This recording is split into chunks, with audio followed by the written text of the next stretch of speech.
Salut, j'espère que vous allez bien. Je tenais à m'excuser d'avance pour la qualité de l'image. Comme vous l'aurez compris, je ne suis pas équipée comme une professionnelle, mais on fait avec ce qu'on a et puis surtout, on n'oublie pas de s'amuser. Enjoy! Donc ce soir, comme j'avais expliqué, on va jouer au Escape, le mystère de l'Eldorado. Pour info, j'avais joué à 2, donc le premier, le dessin de Londres, où je m'étais littéralement vautré. J'ai fait tellement de pénalités que je me suis rajouté 30 minutes en plus des 60, parce que j'ai mis 60 minutes pour le résoudre, évidemment. Et le deuxième, j'avais fait le braquage de Venise, où j'avais fait un peu mieux, mais c'était toujours pas ça. Donc bon, il est toujours temps de s'améliorer. Tout ça s'est rangé dans l'ordre croissant, contrairement à Unlock, donc c'est déjà un peu plus simple, et ça se suit, on n'a pas le droit de les retourner en avance. Alors, la légende de l'Eldorado. L'espoir est souvent la dernière chose à mourir, mais après des années d'intenses recherches dans la forêt amazonienne, vous êtes parvenu à la conclusion que la mythique cité entièrement bâtie d'or et de pierres précieuses est de fait juste un mythe. Et cette phrase est vraiment beaucoup trop longue. Fatigué et triste, vous survolez la jungle à bord d'un petit avion pour rejoindre l'aéroport le plus proche. Vous n'arrivez pas à le croire, après tant d'années de recherche, vous rentrez chez vous les mains vides. Soudain, un énorme bruit interrompt vos pensées. Un instant plus tard, un énorme bloc de pierre s'écrase contre l'avion, pénétrant le fuselage. Vous ne savez pas si le plus étrange est qu'un rocher de cette taille vienne heurter un avion en plein vol, ou qu'il ait la forme d'une grosse tête de crocodile. Bip, bip, bip. L'alarme hurle, tandis que le pilote crie « Au parachute tout de suite !» Bientôt je vais faire narratrice, si jamais. L'avion perd très rapidement de l'altitude, vous vous précipitez vers les parachutes et au dernier moment, vous parvenez à attraper 2 objets utiles avant de sauter dans le vide au-dessus de la forêt, le cœur battant la chamade. Donc là, je dois prendre les 4 prochaines cartes, sans les regarder évidemment, et en choisir seulement 2. Un manuel indispensable de survie, une paire de jumelles neuves, une machette tranchante et de la nourriture en conserve. Bon, moi déjà, sans réfléchir, je vais déjà aller sur la machette. Ensuite, j'avoue que, entre le manuel et la nourriture en conserve, j'hésite. Parce que bon, avec la machette, je peux encore aller attraper, secouer des arbres et ramasser des noix de coco et les ouvrir, mais bon. Un régime à base de coco, c'est pas Jojo. Sinon, le manuel, bon, si on a un peu quelques bases de survie, je dis pas que je suis une experte, mais je devrais pouvoir survivre un minimum. Je vais partir sur de la nourriture en conserve. Là, j'ai une machette et là, la nourriture. Donc, vous pouvez défausser cette carte à n'importe quel moment pour effacer jusqu'à 2 Z sur la feuille de score. Oui, donc là, en fait, on a une feuille de score. On n'a pas un logiciel comme Unlock où il y a un timer, etc. Donc là, en fait, il y a une feuille de score où on marque le temps qui est indiqué. Puis à la fin, on remarque le temps indiqué et on compte les pénalités. Donc, je ne vais pas le marquer, je ne vais pas écrire sur le jeu, mais je vais me le retenir de tête, quoi. Atterrissage d'urgence. Vous ouvrez vos parachutes, mais il est trop tard. Vous allez vous écraser violemment sur le sol. Par chance, un fort coup de vent vous pousse contre de grands arbres dont la canopée ralentit votre chute. Miracle. Vous êtes à présent immobilisé dans un enchevêtrement de branches et de feuilles. Quelle chance que j'ai pris la machette. Un singe curieux s'approche et dérobe vos téléphones portables. Trop d'émotions fortes en si peu de temps, vous vous évanouissez. Ah oui, là, donc c'est une carte explicative pour parler des cartes énigmes et cartes objets. Piégé. Vous revenez à vous peu de temps après, mais vous êtes toujours mêlé entre les branches des arbres et les cordes du parachute. Vous ne pouvez bouger librement que vos bras et vos mains. Comment pouvez-vous rapidement vous libérer des parachutes? Donc là, il y a un truc de cadenas, etc. Là, je dirais, j'appuie sur le cadenas, quoi. J'appuie sur les deux... attends, parce que là, c'est un bouton. Ça fait un peu un bouton de stop, en vrai, le deuxième carré. Je dis le cadenas. Et si jamais la machette... Ah, vous pouvez vous libérer de 2 façons. En appuyant sur le bouton sur lequel est inscrit le symbole d'un cadenas ouvert, ce qui relâche le harnais, ou simplement en coupant les cordes à l'aide de la machette si vous l'avez. Donc la feuille de score, voilà, Bon alors en fait c'est comme ça, je vais pas marquer. On va noter ensemble, il est 18h40 tout pile. Allez, c'est parti. Bienvenue dans la jungle, merci. Vous descendez des hauteurs des arbres et vous retrouvez au milieu de nulle part, dans une partie inconnue de la forêt. Vous n'avez ni radio ni téléphone pour appeler les secours. Il ne sera pas facile de rester en vie, mais vous pouvez le faire. Vous regardez autour de vous pour trouver un point de référence, puis vous vous séparez pour explorer les environs. La carte du dessus de chaque pile indique les lieux que vous pouvez visiter, c'est-à-dire ce qui est visible autour de vous. Mais là, en fait, quand je dispose les piles comme ça, c'est que j'ai le choix de l'endroit que je veux visiter ou de l'énigme que je veux résoudre. Donc là, je peux commencer par la 12, ou alors je peux aller directement à la 14. Des fois, je suis obligée aussi d'avancer un peu plus loin sur une autre énigme pour récupérer un objet pour résoudre une première énigme. Moi, je suis très perfectionniste, j'aime bien aller dans l'ordre. Il y a quelque chose derrière le buisson. Ouais, je vois un truc bleu là. Genre. Un bruit venant des buissons vous fait sursauter. Retournez cette carte si vous n'êtes pas effrayé pour découvrir ce qui s'y dissimule. Ah, j'ai une machette. Je me défends, hein, si jamais je me défends. Alors, qu'est-ce qu'on a derrière? C'était un indigène effrayé. Bon, heureusement que je l'ai pas attaqué. Il vous salue, il vous a vu tomber du ciel et il est très impressionné. Il parle votre langue car quelqu'un habillé comme vous lui a appris il y a longtemps. Facile. Il semble très bien connaître la forêt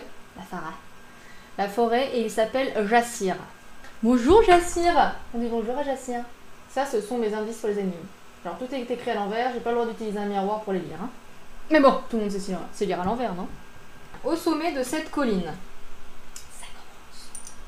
Donc, je vous le montre un petit peu, là, voilà. Ouais. Des chemins étroits conduisent au sommet d'une colline où 3 cavernes sont visibles.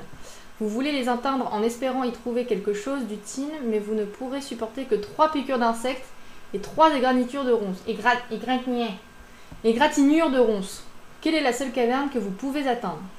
3 piqûres et 3 égratignures de ronces. Donc j'ai droit à à peu près 6 blessures. Prends ton temps. Prends ton temps. On est en train d'aller trop vite. Alors je vais aller dans la caverne du milieu. Si je passe par la première ronce à droite, ensuite l'abeille, deuxième abeille en haut, après je retourne à gauche au milieu, deuxième ronce, troisième ronce et troisième abeille. Et j'avais raison! Vous pouvez atteindre la caverne centrale. Si votre réponse est fausse, inscrivez un Z, sauf si vous possédez une machette pour vous frayer un chemin sans risque. Hein, il y a aussi ça. Hein. Dans la caverne. Vous pénétrez dans la caverne et progressez jusqu'à un carrefour d'où partent 4 tunnels. Un seul conduit à une sortie. Quel chemin choisissez-vous? Moi, je dirais la 4e. Hein. Parce qu'il n'y a pas d'ossement. Je veux dire, c'est déjà un bon signe, non? Enfin, là, franchement, je peux pas faire d'autres énigmes pour avancer. Je suis obligée de... Est-ce que je prends un indice? Est-ce que je tente déjà l'indice? Ou est-ce que je prends un Z? De toute façon, j'ai les boîtes de conserve. Hein. Je peux effacer jusqu'à 2 Z. Vas-y, moi je pars sur ce raisonnement. Hein. Je prends celle de droite, c'est parce qu'il n'y a pas d'ossement. Eh ben non. Il est con. C'était si simple. Ou pas. Vous devez prendre le tunnel devant lequel il n'y a pas de feuilles. Les feuilles ont été apportées ici par le vent et se sont répandues partout, sauf devant le tunnel de gauche, ce qui signifie qu'un courant d'air vient de ce tunnel. Et donc il y a une sortie à son extrémité. Tous les autres chemins se révélaient mortels. Mieux vaut ne pas les explorer. C'est pas faux. C'est pas faux. C'est pas faux. Si votre réponse est fausse, écrivez un Z. Voilà, je me la mets de côté. Je sais que celle-là, j'ai eu tort. Voilà, je me la mets derrière. Ouais, ça commence. Voilà comment on meurt facilement. Hein. Ne partez pas avec moi à la chasse au trésor. Hein. En marchant dans le tunnel, vous trouvez des inscriptions sur les murs et sur le sol, une page déchirée où ces inscriptions ont été recopiées. Un autre explorateur a certainement déjà visité cet endroit avant vous. Ok. Donc là, il y a ça. Encore une carte d'indice. Hop, je me mets de côté. Une vue époustouflante. Vous sortez par une ouverture de l'autre côté de la colline. Vous ne pouvez pas progresser plus loin, mais vous pouvez admirer une magnifique vue. C'est l'endroit rêvé pour un pique-nique. Vous avez faim. Si vous n'avez pas de boîte de conserve, inscrivez un Z. Sauf que j'en ai. De toute façon, au bout d'un moment, c'est sûr que de ne pas avoir de jumelles ou de ne pas avoir le manuel du survie, ça va pêcher. Hein. Une forme semble dessinée sur un côté du volcan, mais d'ici vous la distinguez à peine. Gardez cette carte et ne la retournez que si vous avez les jumelles. Et bah je l'ai pas. Donc je la garde, je la mets de côté. Tant pis. Entre les hautes herbes. Hautes herbes, normalement on devrait dire, mais bon. La végétation est si dense qu'il est difficile d'avancer, mais vous pouvez atteindre le pied d'une montagne, du sommet de laquelle vous aurez une bonne vue des environs. Retournez cette carte si vous n'avez pas peur de traverser les hautes herbes. Non, je n'ai pas peur. Un serpent... Putain. Empoisonné, un serpent vous mord. Si vous avez la machette, vous pouvez la défausser immédiatement pour annuler la morsure. Sinon, gardez cette carte face visible sur la table et appliquez son effet. Désormais, à chaque fois que vous devriez inscrire un zen, inscrivez-en 2 à la place. Ouh. Cette règle s'applique jusqu'à ce que cette carte soit défaussée. Ça veut dire qu'à un moment, je trouve peut-être un antidote. J'assire. Est-ce que je garde un zen, sachant que je suis vraiment une daube. Vas-y, ça va mettre un défi. Je vais la garder pour l'instant. Je trouve à la fin. Gravir la montagne. Ah, encore un petit chemin. Le truc de chemin, ça va, je réussis plutôt bien. Il y a 3 points de vue au sommet de la montagne, indiqués par des totems jaunes. Vous voulez en atteindre un afin d'avoir une meilleure vue des environs. Vous êtes sur la première clairière de la pente. Pour progresser d'une clairière à une autre, il faut à peu près 5 minutes. Quel est le chemin le plus rapide pour atteindre un totem? Ce serait à gauche. 1, 2, 3, 4, 5, 6. Non, c'est ça, ce serait tout à gauche. Moi, c'est ça. J'ai tellement peur à chaque fois qu'il me fasse un piège. Donc le chemin le plus à gauche et le plus rapide. Ruines à l'horizon. En chemin, vous arrêtez à un carrefour et trébuchez sur une pierre qui roule plus loin. Laquelle de ces routes vous conduira aux ruines? Des fois, avec les Deckscape ou même les Unlock, du coup, il faut retourner les cartes. Des fois, c'est une question de perspective. Alors, je vois pas de flèche. Hein. Quoique, peut-être. J'ai pas sorti mes cartes indices aussi. Déplacer une pierre pour former une flèche. Oui, bah oui, c'était ça. Ouais. Donc moi, j'aurais dit le chemin de gauche. Oui. Prenez la route qui mène au coin supérieur gauche. Le caillou que vous avez heurté faisait partie d'un groupe de pierres disposées en forme de flèche. Le manuel de survie dit que les indigènes se servent de flèches pour indiquer les lieux importants. Oh, manuel que je l'ai pas. C'est pas grave, j'ai réussi quand même. Alors, les anciennes ruines. Une carte sur deux. Au bout du chemin, vous arrivez à une petite colline de laquelle vous pouvez voir les ruines. Retournez cette carte et prenez la carte suivante de ce paquet. Placez-les côte à côte pour former le labyrinthe de ces anciennes ruines. Ok, c'est parti. Vous atteignez les ruines par l'escalier du coin inférieur gauche. Vous ne pouvez marcher que sur les tuiles grises et sur les escaliers. Vous ne pouvez pas sauter, grimper au mur ou contourner les serpents. Votre but est d'atteindre le temple doré au sommet. Laquelle des deux entrées du temple est la seule que vous pouvez atteindre? Voilà. C'est bon, hein? Coin supérieur gauche. Je vais me faire de la place. C'est vrai qu'il me faut une table plus grande. Hein. Du coin inférieur gauche. Non mais en plus, si je commence à mal lire, je suis mal foutue. Hein. Yes, c'est la porte de droite. Ouais, c'était ça. Vous pouvez atteindre cette entrée. Le dessin indique le chemin à suivre. Vous passez par un tunnel. Regardez où la ligne jaune se chevauche. Et là. C'est ce que j'avais vu. Un butin décevant. Vous atteignez la pièce centrale en espérant trouver un fabuleux trésor, mais le temple semble vide. Fouillant aux alentours, vous trouvez seulement une plaque ornée d'un crocodile vert. C'est toujours mieux que rien. Hop, du coup. Le pont brûlant. Vous vous tenez devant un pont. Un incroyable système de sécurité constitué de cristaux concentre les rayons du soleil à plusieurs endroits, empêchant toute personne de traverser sans être brûlée. Comment pouvez-vous traverser le pont sans danger? J'aurais dit j'enlève les cristaux, ou alors je fais reflet avec la machette. En vrai, si, hein, j'utiliserai la machette. Il faut pas la jeter. Je vais prendre un indice, juste au cas où. Parce que j'ai quand même double peine si jamais je me trompe. Le piège fonctionne avec la lumière du soleil. Non, merci, j'ai pas compris. Sérieux. Avec la lumière du soleil. Si, j'y vais à coup de machette. J'y vais à coup de machette réfléchissante. Je sais pas si c'est une bonne idée. Je sais même pas si dans la vraie vie ça marche. Hein. Ne faites pas ça chez vous. Hop, allez, on y va. Ah, c'était encore plus simple que ça.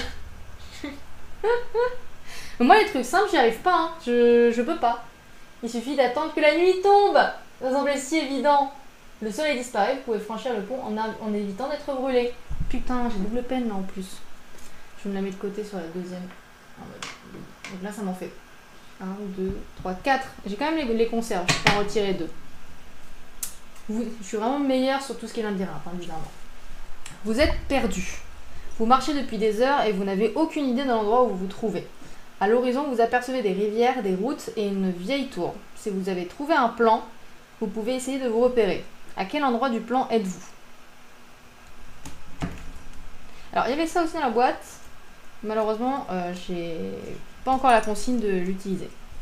J'ai pas trouvé de plan. Je vais essayer d'avancer du coup sur l'autre pour voir. 2 ponts traversent la rivière. Lequel est le plus sûr? Ouais, je saute. Moi, je saute carrément le truc. Il y a des petits signes là, juste en bas là sur le bois. Genre 2 et 3. Moi, j'irai en cochon pendu avec la corde hein, s'il fallait. Vas-y, je me ferai un indice. Carte 43. Putain, je vais encore mourir. Ceux qui tomberont mourront dans la rivière. Putain, leurs indices sont nuls. Oh, c'est horrible. Ceux qui tomberont mourront dans la rivière. Du coup, ce n'est pas le pont avec les crânes, parce que du coup, S'ils tombent, les crânes hein, qui sont morts, bah, les crânes sont au fond de la rivière. Ok, je pars sur le deuxième pont. Le pont avec les crânes est le plus sûr. Il manque des planches au pont de gauche qui semble en mauvais état et vous pourriez chuter en le traversant. Le pont de droite est en meilleur état. Quelqu'un l'a traversé sans problème pour y déposer des crânes à intervalles réguliers. De plus, ils ne peuvent pas être des crânes d'aventuriers tombés. Les crânes seraient alors dans l'eau, pas sur le pont, comme je viens de le dire. Un explorateur malheureux. Vous trouvez le squelette d'un aventurier. Il semble avoir été tué par quelque chose ou quelqu'un de très dangereux. En effet, une flèche dans le crâne. On dirait une tenue de prisonnier quand même. Hein. Ah non, c'est juste la couleur orange qui fait cet effet. Cela vous fait perdre l'appétit. Si vous les avez, défaussez les boîtes de conserve sans les utiliser. Putain, non. Ah si, je veux les utiliser moi. Dans la poche d'explorateur, vous trouvez un plan très utile. En prenant le plan, l'esprit de la forêt vous maudit. Super. Ouvrez le dépliant de la boîte du jeu, vous allez trouver le plan. Oh, j'ai oublié de défausser. Du coup, j'ai toujours 4Z. Fiche. Malédiction, gardez cette carte face visible sur la table. À la fin de la partie, si cette carte n'a pas été défaussée, vous devrez inscrire une croix supplémentaire. Putain. Empoisonné, malédiction, je vais mourir. C'est aussi simple que ça. Alors, le dépliant du coup. Alors, du coup, le plan. Là, on a autre chose. Ah oui, là, on a une lettre, elle est marquée. Lundi matin. Ah, c'est un journal. J'ai compris que pour atteindre l'Eldorado, je devais suivre l'ancien chemin qui part du grand arbre sacré jusqu'au volcan. En cours de route, il est nécessaire de traverser des tunnels souterrains accessibles le long du chemin. J'ai dessiné les tunnels sur les côtés de manière à voir où ils mènent si je plie le plan. C'est pas mal. Je suis certain que ces voies me conduiront à l'entrée de l'Eldorado. Jeudi après-midi, j'ai trouvé l'entrée, mais je ne sais pas comment déverrouiller la porte. La légende dit que pour pouvoir entrer, je dois regarder de plus près à la fois le volcan et l'esprit qui vit entre la terre et le ciel.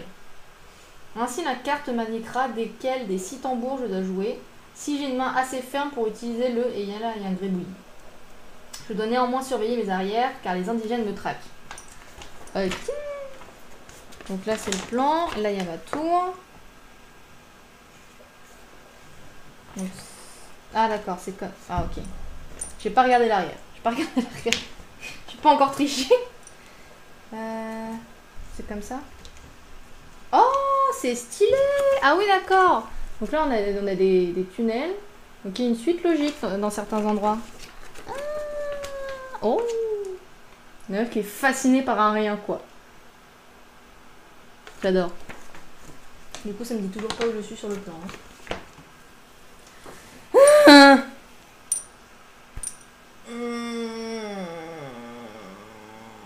J'ai déjà trop de malus. C'est pas possible. Je vais jamais y arriver. Si, on garde confiance. Moi, je dis, je suis là. Hein. Je suis là. Eh. Vous êtes près du point marqué d'un... Niais. Sur le plan, c'est le seul endroit d'où vous pouvez voir à la fois 4 bras de rivière, 2 routes et une tour dans le même ordre que ce que vous voyez au loin. J'ai rien compris. Des fois même les réponses je comprends pas. Hein. Ah ok, dans ce sens. Ah. Ouais non mais ils sont chauds là en perspective. Je suis déjà à 6 x 5, 30. Super.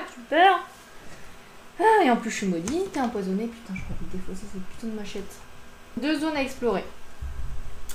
Vous continuez à marcher jusqu'au sommet d'une autre colline. Vous pouvez voir un petit village à proximité où vous pourriez demander de l'aide. Plus loin, à côté de la rivière, vous voyez l'épave de votre avion. Retournez cette carte. On va prendre ça. Si vous n'avez pas les jumelles, il va être difficile de trouver le meilleur chemin et vous perdrez beaucoup de temps. Inscrivez un Z.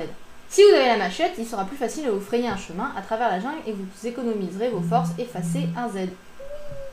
Le chef. Vous arrivez au petit village et plusieurs indigènes curieux s'approchent de vous. Parmi eux, lequel est le chef? Ils ont tous des plumes différentes sur la tête. Ça se trouve, c'est une chef, hein. Attends, Jassie, elle a combien de plumes? Jassie, il y en a 3. Et c'est pas un chef. Du coup, tous ceux qui en ont 3. Pas ça.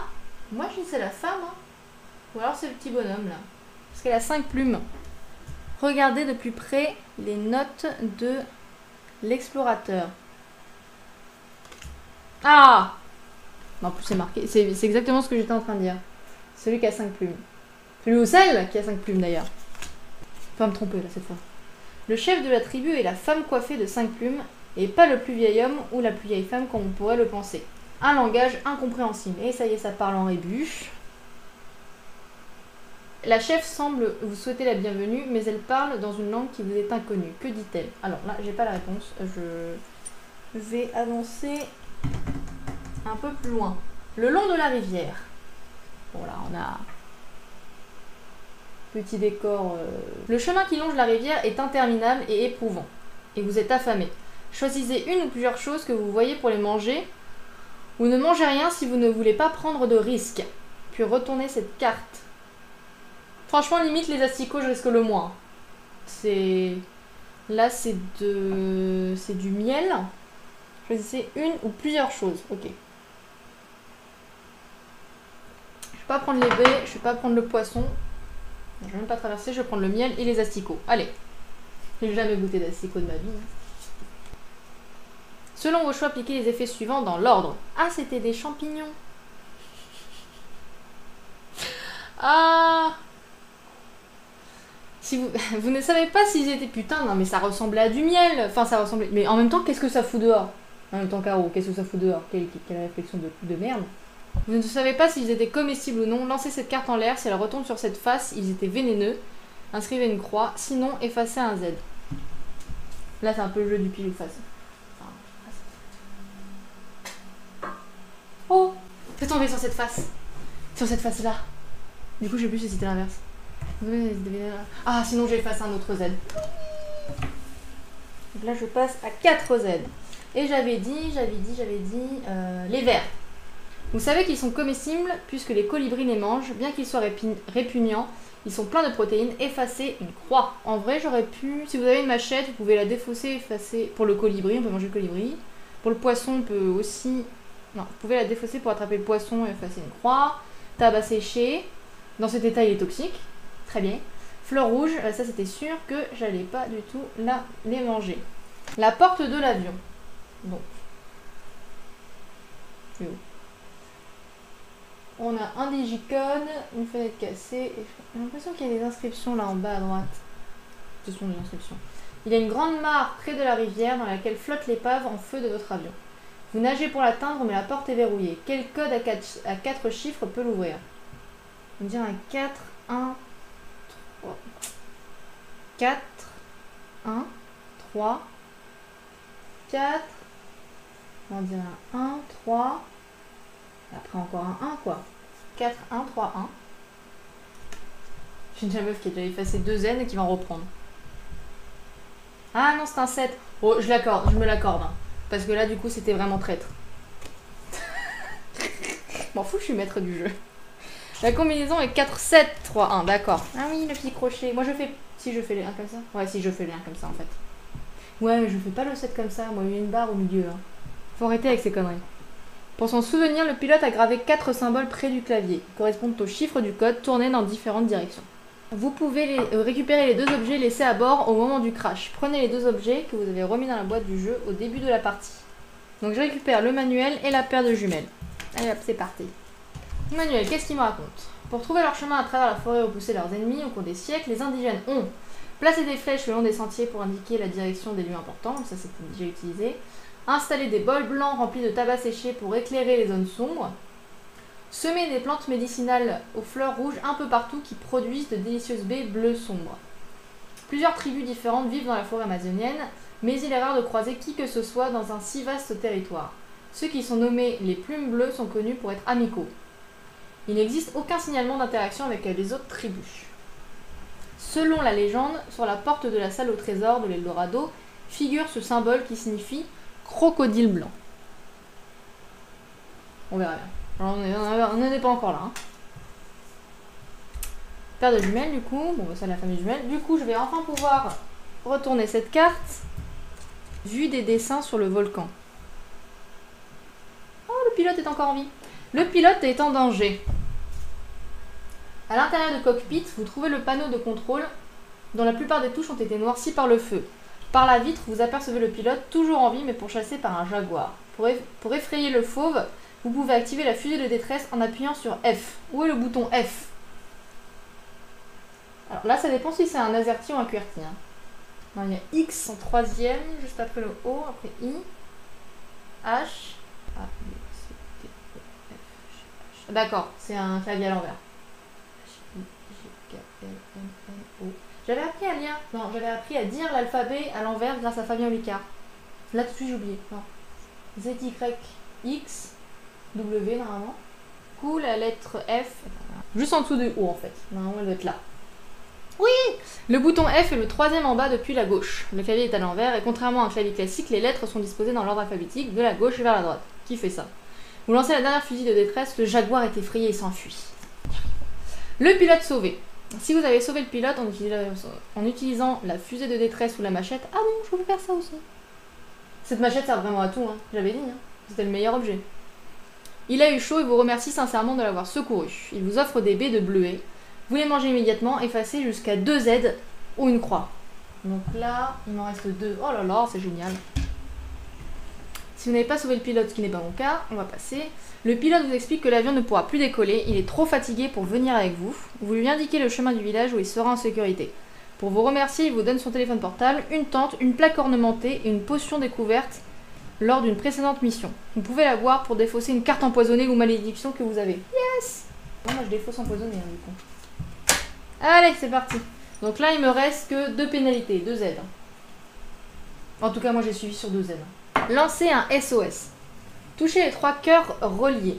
Il pouvait pas me donner le code. Le pilote vous a donné son téléphone portable pour appeler à l'aide, mais il était trop sous le choc pour se souvenir du code de déverrouillage. Bah oui, bien sûr. Sur quel bouton devez-vous appuyer? Touchez les 3 cœurs reliés.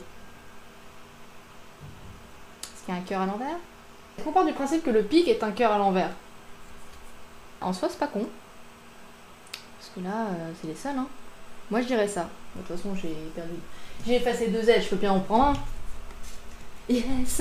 Vous devez appuyer sur ces 3 symboles, le symbole d'un pic est en réalité un cœur camouflé.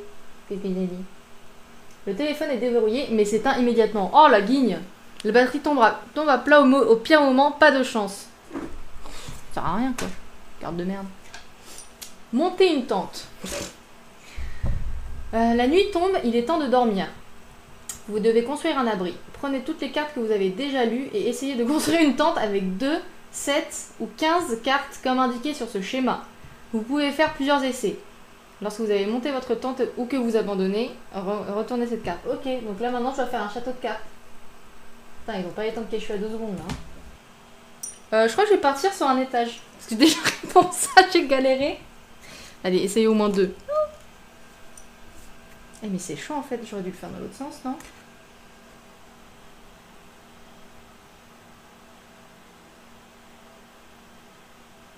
Ah ah putain. Je vais passer trop de temps. Déjà là, je suis à 40 minutes. Hein. Putain, j'aurais dû rester sur le premier étage. Et moi qui étais parti pour faire 3 étages, non mais lol quoi.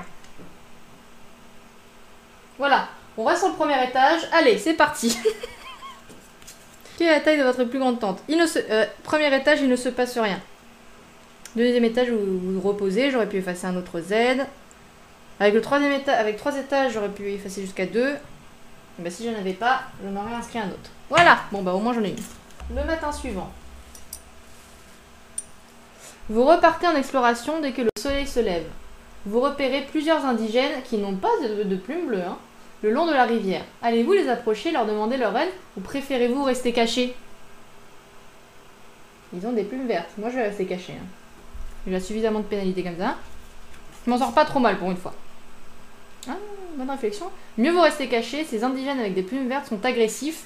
Vous pouviez vous fier à votre instinct et le deviner, mais ceci est également expliqué dans le manuel de survie. De plus, vous pouviez le comprendre en regardant la flèche fichée dans le crâne de l'explorateur, carte 44. Donc, je suis en vie, tout va bien.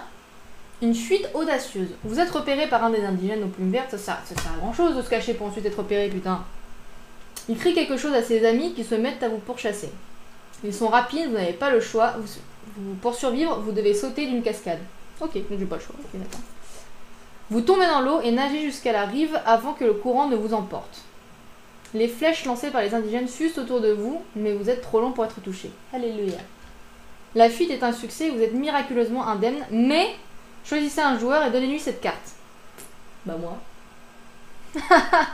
On doit retourner cette carte et la lire en secret sans la montrer aux autres. Bon, du coup, on est que entre nous. Hein. Montrez pas cette carte aux autres joueurs. Un crocodile s'approche lentement de vos compagnons dans l'eau. Vous n'êtes pas certain de la manière de les avertir du danger sans attirer l'attention de la bête sur vous. Sans parler, attirez l'attention des autres joueurs et mimez un crocodile pour qu'ils comprennent quel est le danger. Si je joue toute seule, j'ai le droit de passer cette carte ou... Si quelqu'un dit le mot crocodile, effacez jusqu'à 2. Sinon, vous pouvez abandonner votre tentative. Si vous jouez seul, vous nagez rapidement jusqu'à la rive, défaussez cette carte, vous n'êtes pas attaqué, mais vous ne pouvez pas vous reposer. Bon, je vais quand même faire le mime juste pour les lire, en mode... Faut jouer le jeu, hein. La mallette abandonnée. Une série de chiffres. Alors, vous êtes trempé, vous cherchez un abri dans la végétation. Dans les buissons, vous tombez sur une solide mallette, peut-être qu'un autre explorateur l'a perdue. Quel est le code à 3 chiffres qui vous permet de l'ouvrir? Vas-y, je vais prendre un indice. Putain, ça fait longtemps que j'ai pas sorti la carte indice. Lisez chaque colonne. Ah, d'accord, ok. Ok, d'accord. Là, dans les colonnes, il y a des chiffres identiques. Genre, la troisième, c'est 3, après 8, et après 2. Il y a tellement de chiffres que du coup, on ne remarque pas. Bah, du coup, c'est 3, 8, 2. Je ne vois pas que c'est aussi simple. Hein. Ces 3 chiffres sont répétés sur toute la... Ok, c'est bon. Vous ouvrez la mallette, mais elle est vide. Pourtant, en la secouant, vous entendez du bruit. Quelque chose est caché à l'intérieur, peut-être dans un double fond. Regardez les cartes que vous avez déjà lues, trouvez le symbole ci-dessus, puis retournez cette carte. Si vous décidez d'abandonner, inscrivez un Z. Il faut que je retrouve ce symbole. Je suis trop prêt. Et c'est parti. Vous avez déjà lu. J'ai pas... Ah, c'est pas sur la montagne. Non, c'est pas sur la montagne, dommage. Pas sur piégé, là y a pas. C'est pas dans la grotte. Là y a pas, là y a pas. Je peux pas du tout repérer, c'est pas sur le plan en plus. Bon, je vais prendre un indice. Hein. Ça se trouve c'est plus compliqué que ça, se trouve il n'existe pas. Non, il n'y a pas, il n'y a même pas d'indice. Oh, putain, faut vraiment que je le retrouve. C'est-à-dire que c'est autre part. Bon, je vais retourner sur le langage incompréhensible. Carte 28. Elle disait, ok, il m'a donné la réponse, ok. Que dit-elle? Vous arrivez du ciel. Ok. Vous devez lire l'indice numéro 28. Ah, pour le lire, j'étais vraiment obligée de le faire. Ok. Glacier fait visiblement partie de la tribu des plumes bleues et il est le seul qui parle à la fois votre langue et la leur. Il fait office d'interprète. Ok. Le repos des dieux. Les indigènes vous conduisent à une hutte décorée de nombreuses fleurs. Il y a des provisions abondantes et un lit confortable pour tout le monde. La nature est délicieuse. Vous devez maintenant faire un choix, dormir, vous soigner ou boire une potion magique. Je vais me soigner. La potion magique. Ah, j'aime pas quand il y a des choix. Je sais pas faire des choix, moi. Je vais dire soigner. Allez. Oh, j'aurais dû dormir, effacer jusqu'à 2 N. Bon, tant pis, c'est pas grave. Vous soignez, effacer une croix ou défausser une carte empoisonnée que j'ai déjà défaussée. Boire une potion magique. Putain. J'aurais dû boire une potion magique pour la malédiction. La chef vous parle de la prophétie de l'Eldorado et Jassir traduit son récit. La prophétie dit que la cité sacrée a été construite par le peuple du ciel pour apporter chance et prospérité à la tribu de leurs aïeux.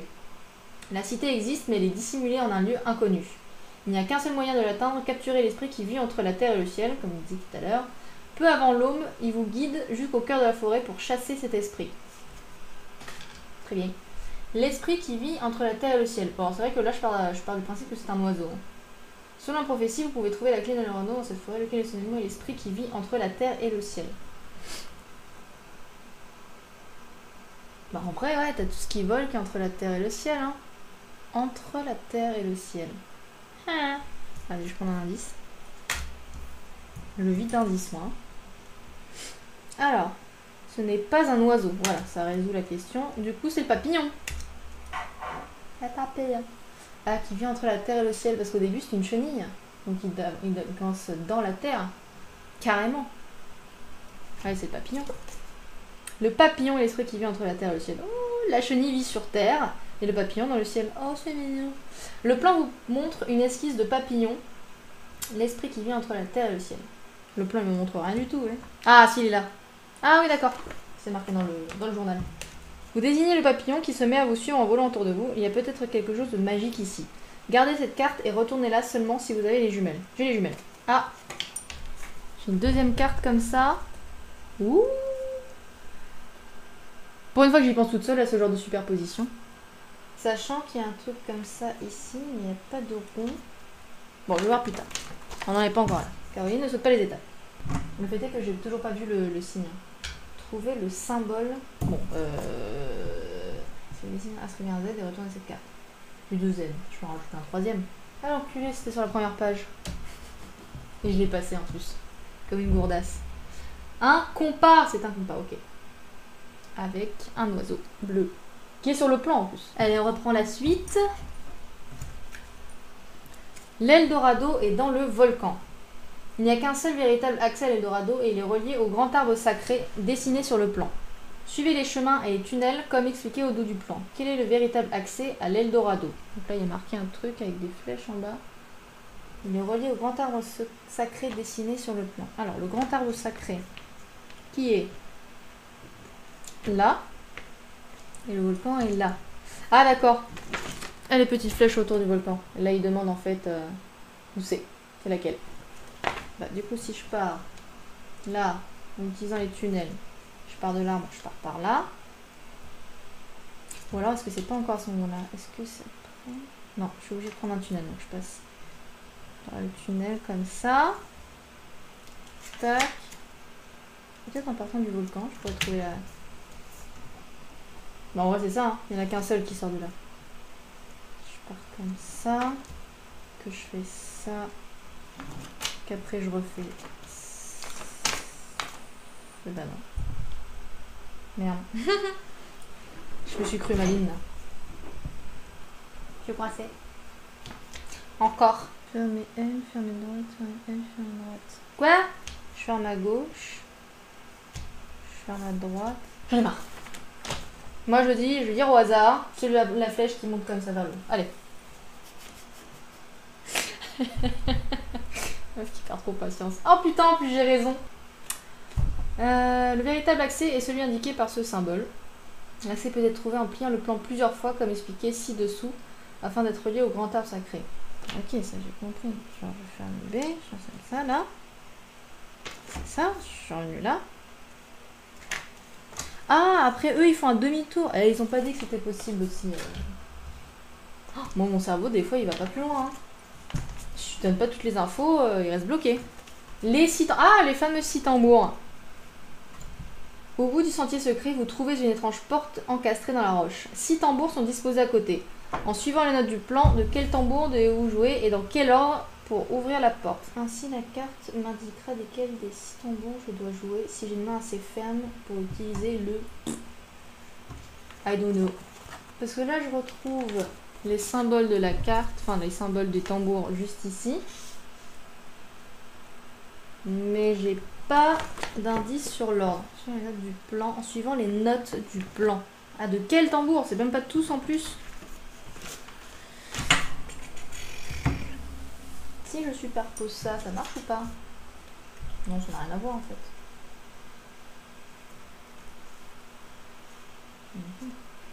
Non. Ça n'a rien à voir. Utiliser le compas sur la carte. Putain, j'étais sûre. J'allais faire ça. Mais... Ok.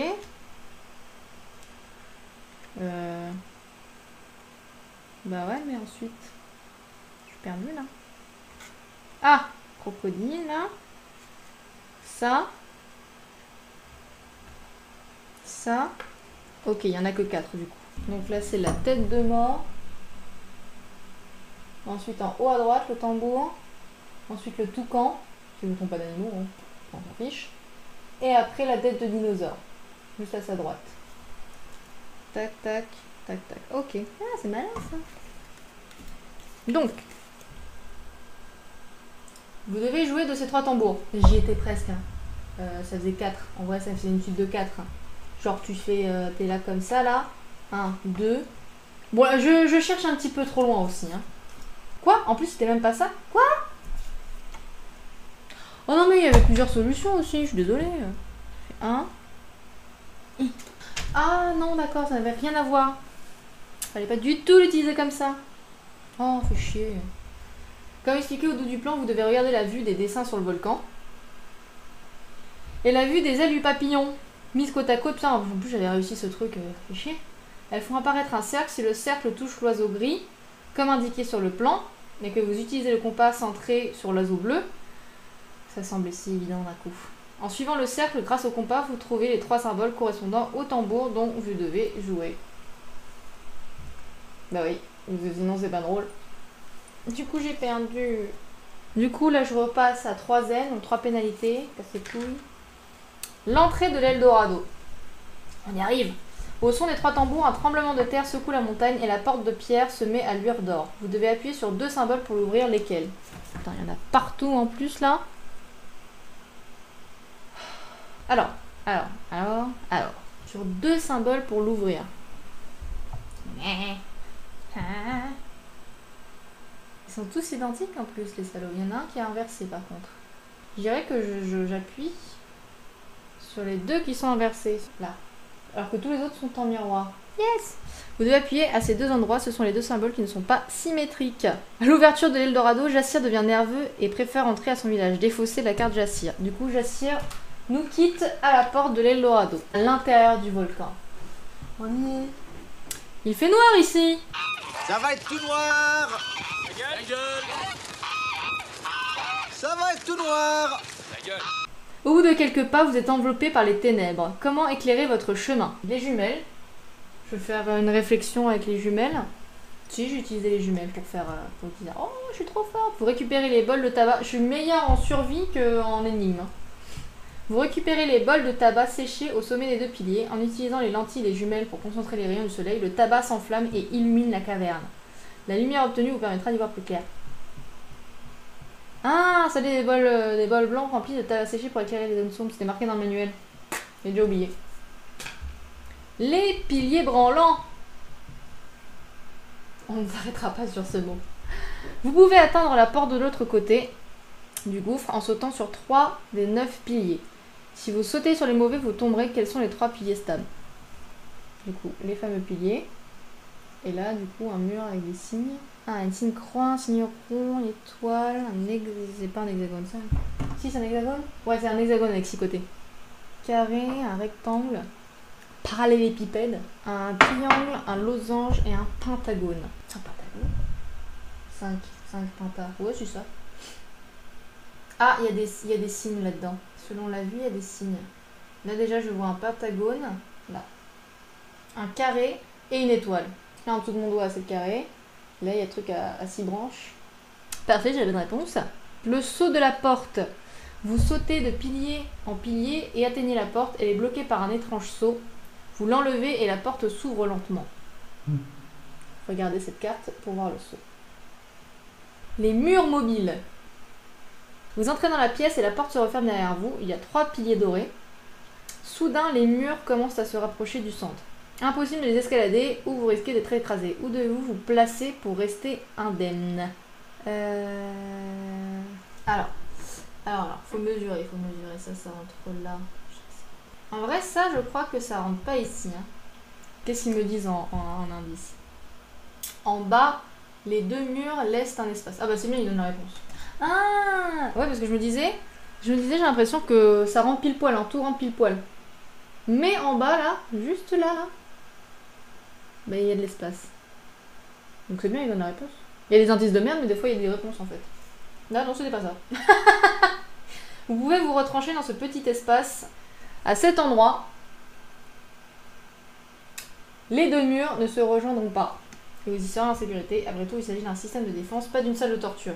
Après un moment, le sol s'ouvre et vous tombez dans une autre pièce. Le jeu de balles. Pour sortir, vous devez déposer la balle dans un des 3 anneaux du coin supérieur droit.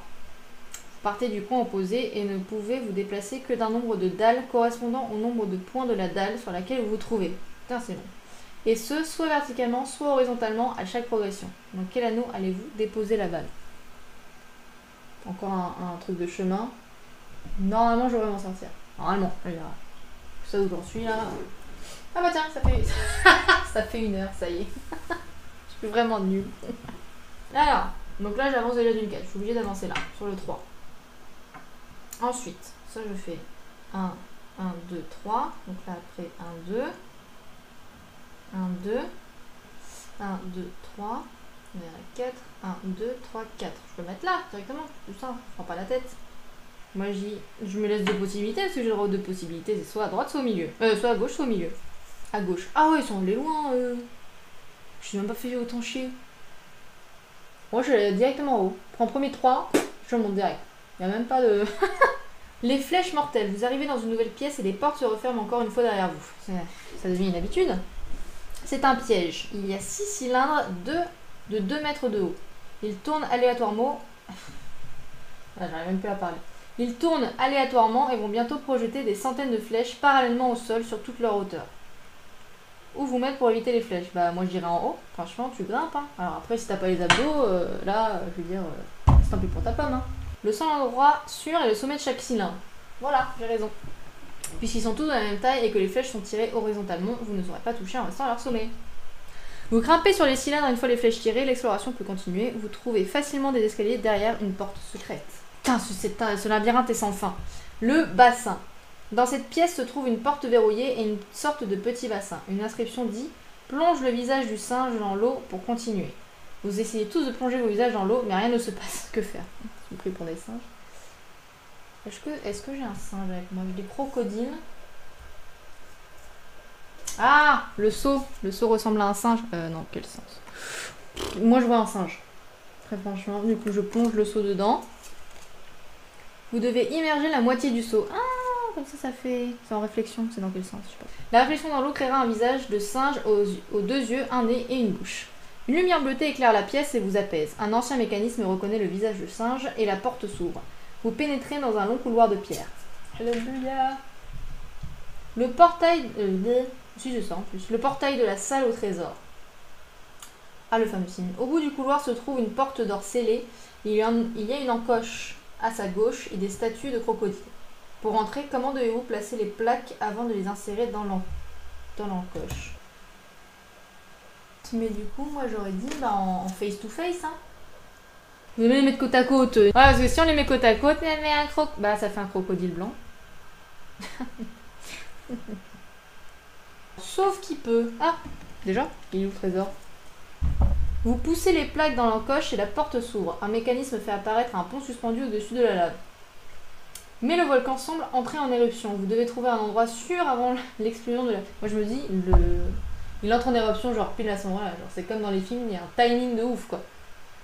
Sous lequel les 3 glyphes devez-vous vous arrêter?